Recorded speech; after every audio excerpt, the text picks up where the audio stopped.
So following on from our previous video, we said that where there's pi, there's normally a circle hidden behind it all.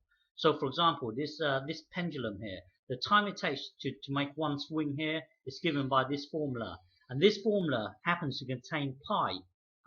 Because it contains pi, there's normally a circle hidden somewhere in that situation. And in this case, the circle happens to be the path of the swinging pendulum. Okay, so where there's pi, there's normally a circle behind it all. And even if you have something that seems unrelated to a circle, like this graph here, f of x equals sine of x, you get this graph here. It seems unrelated to a circle, but in fact, a circle could give you this graph. And I've shown that in the previous video. And also the graph of y, well, f of x equals cos of x here. A circle could give you this graph here. So something that looks unrelated to a circle, like these two graphs here. Actually, there is a circle hidden behind these two situations here. Well, let me give you another example. I don't know if you're aware of tides, but the water level here rises and sometimes it falls. Okay, I'm not sure how they measure the tide here, but just say this is a harbour here, and the water level can rise, it can fall. Okay, and if you plot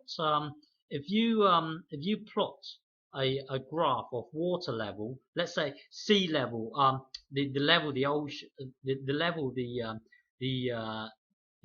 the water level near a harbour, say, the water level, plot a graph of water level against time. So as time goes on here, this is the water level here.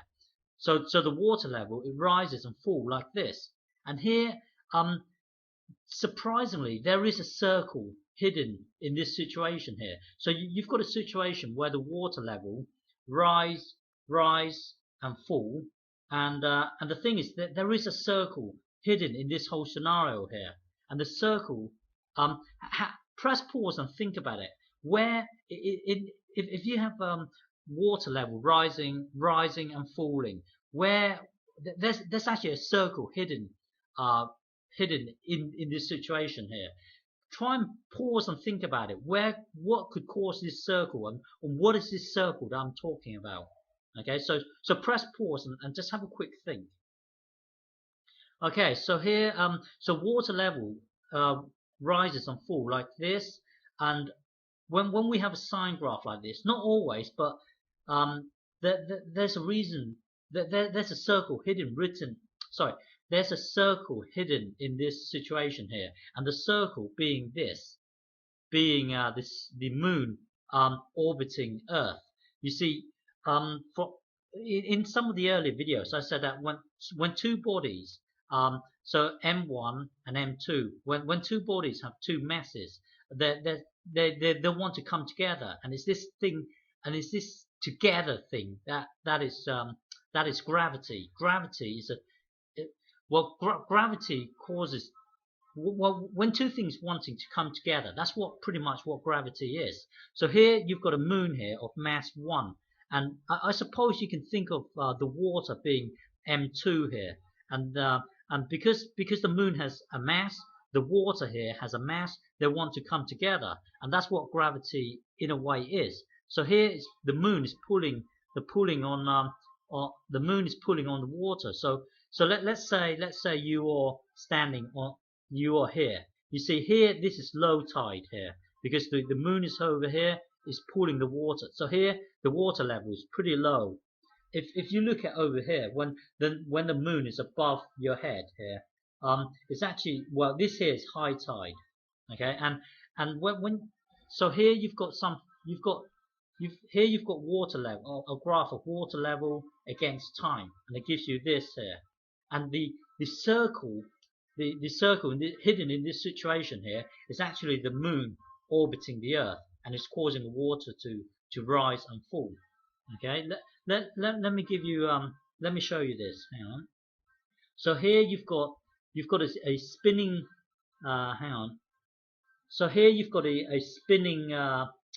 Well, you've got a point moving around a circle, and as it moves around, it gives you what what we used to, what we know as a sine graph or cos graph. You can see it's moving up and down like this. Okay, and look at this here. When you have a circle on top of an, now look at the second circle now.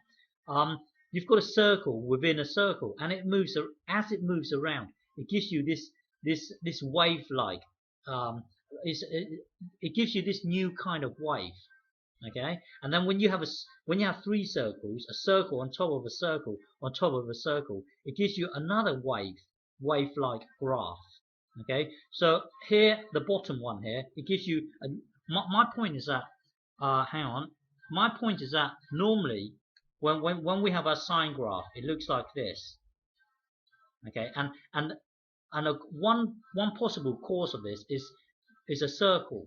Now, when you have a wave graph or a wave looking like this, just bear in mind that it could when you have something that's looking weird like this, the thing is, this situation here can be caused by a circle being on top of another circle. So when you get something weird looking like this here, they're all actually circles behind this situation.